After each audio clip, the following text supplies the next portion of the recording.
So hello বন্ধুরা, তোমরা সবাই কেমন আছো? আশা করি অনেক ভালো আর আনন্দের সাথে আছো। তো আজকে তোমাদের আমি একটা নতুন ইউনিক রেসিপি দেখাবো। সেটা হলো আমি কিভাবে চিকেন রান্না করি। তো আমি কিভাবে চিকেন রান্না করি সেটা দেখার জন্য ভিডিওর সঙ্গে থাকো। চলো তোমাদের দেখাই আমি। তো এই যে আমি একবারই সব কিছু কেটে নিয়েছি, পেঁয়াজ, রসুন, আদা, লঙ্কা আর আলু, টমেটো, ঠিক আছে। এখন যেটা হলো কিছুটা পেঁয়াজ আর রসুন, আদা আর লঙ্কা এইগুলো দিয়ে আর কিছুটা জিরে দিয়ে পেস্ট করে নেবো, ঠিক আছে। তো চলো পেস্ট করি। এই যে মশলা পিসা হয়ে গেছে। তো এই মশলা 2 চামচ মতো আর কি ম্যারিনেট করার জন্য এখন দিয়ে দিলাম এর মধ্যে। সঙ্গে আর কি 2 চামচ দই যাবে, ব্যাস। আর পরিমাণ মতো হলো তার, হ্যাঁ এটা আধা কিলো মাংসর জন্য ইউজ হচ্ছে সেভাবে, ঠিক আছে।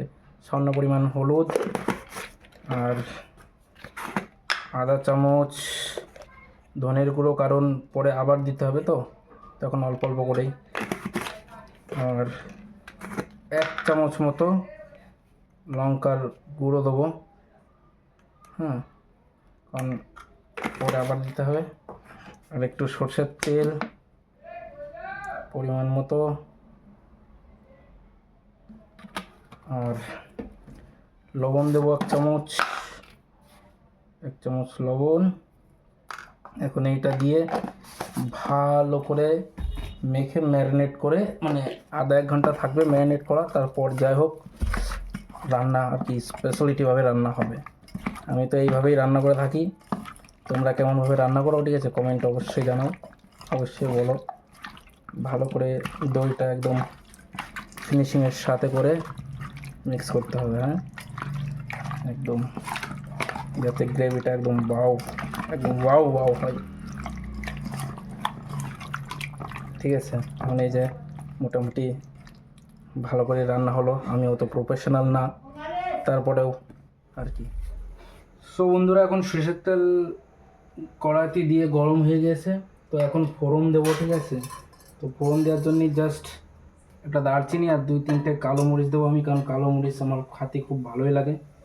অ্যান্ড ফ্লেমটা মিডিয়াম রেঞ্জে রাখি, ঠিক আছে। তারপর আমরা দেব পেঁয়াজ, ঠিক আছে। পেঁয়াজ দিয়ে হালকা করে একটু পেঁয়াজটা ভেজে নেবো লাল লাল করে।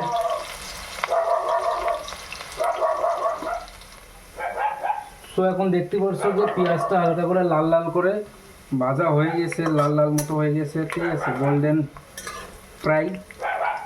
আর এখন এই যে সে মশলা যেটা ছিল ম্যারিনেট করার পরে, সেই মশলাটা দিয়ে দেবো, ঠিক আছে। এই মশলাটা দিয়ে দিই।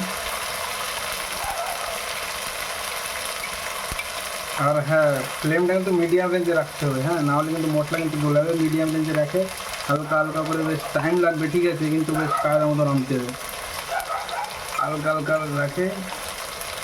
এখন এই মশলাটা ভাজবো। তারপর মশলা ভাজার পর টমেটো দেওয়া হবে, তারপরে যে মানে যে গুঁড়ো মশলাগুলো রয়েছে সেগুলো দেওয়া হবে। তো আগে এই মশলাটা ভালো করে ভাজবো, ঠিক আছে। তো এখন দেখতে পাচ্ছ যে ভালো করে মশলাটা ভাজা হয়ে গেছে। তো এখন পাউডারগুলো দিয়ে দিই, ঠিক আছে। আগে মশলা কিন্তু মাংস ম্যারিনেট করার সময় কিন্তু পাউডার দেওয়া হয়েছিলো, হ্যাঁ। তো সেই হিসেবে কিন্তু এখন সেই আন্দাজে হালকা হালকা করে একদম মশলা দিতে হবে, কারণ আগে 1 চামচ দিয়েছিলাম লঙ্কা গুঁড়ো, আধা 1 চামচ হলদের গুঁড়ো, ঠিক আছে, আধা 1 চামচ তোমার ধনে গুঁড়ো দিয়েছিলাম, সেই হিসেবে এখন দিয়ে হালকা করে এগুলো ভালো করে ভেজে নেওয়ার। নিচে যেন আবার না হয়ে যায়, পুড়ে না যায়, নিচে যেন আটকে না যায়।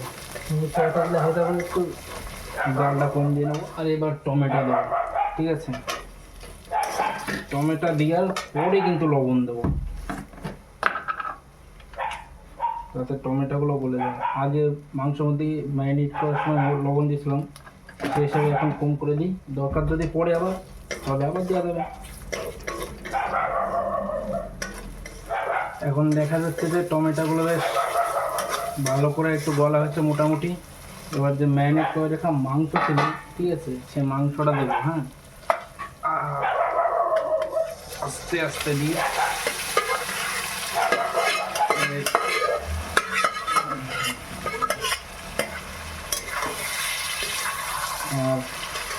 সঙ্গে যে আলুগুলো ছিল আলুটা দেবো, আর আমি আস্ত একটা রসুন দেবো, কারণ আস্ত রসুন খাতে ভালোই লাগে আমার। আর এই তেজপাতাগুলো দেবো, ঠিক আছে। দিয়ে হালকা করে এর মধ্যে আবার মশলা মতো আছে, এটাই জল দিয়ে ধুয়ে বেশ সুন্দর করে দেবো। তার আগে এটা একটু নড়াই নি, হ্যাঁ, মিক্স করে দিই মশলা সাথে ভালো করে।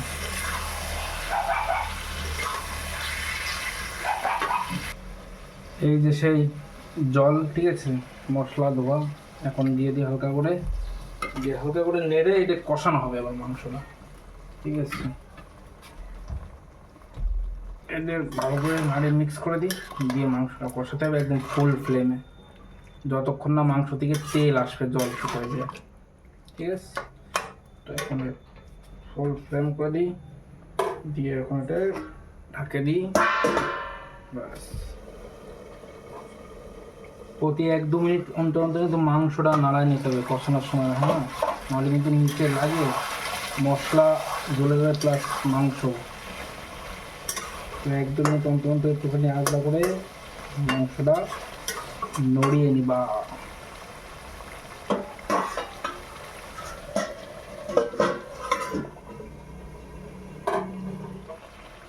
তো এখন দেখতে পাচ্ছ যে মাংস বেশ কষানো হয়ে গেছে ভালো করে, ঠিক আছে, পুরো জল শুকিয়ে যায়, দেখো তেল তেল বেরিয়ে গেছে, ঠিক আছে, একদম কাজের মতো কষানো হয়ে গেছে। এখন একটু জল দেবো, জল দিয়ে একদম বেশ ভালো করে, তারপরে যতটুকু জ্বালানো লাগে জ্বালাবো, তারপর লাবাই দেবো হালকা গরম মশলা দিয়ে।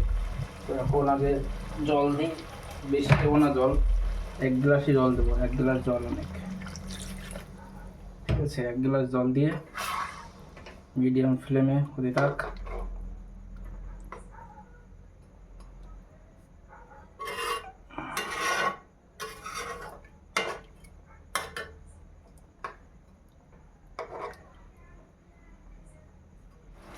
তো রান্না ফুল কমপ্লিট, এখন লাস্ট অ্যান্ড ফাইনাল টাচ গরম মশলা দিয়ে দিই হালকা করে, ঠিক আছে, একেবারে গরম মশলা দিয়ে ব্যাস ফাইনাল টাচ।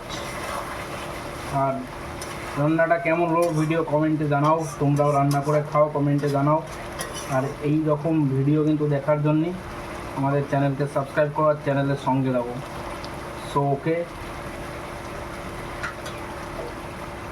চলো আজকের জন্য ভিডিও এইটুকুই রাখলাম, আবার পরে দেখা হবে কোনো একটা নতুন ভিডিওর সাথে।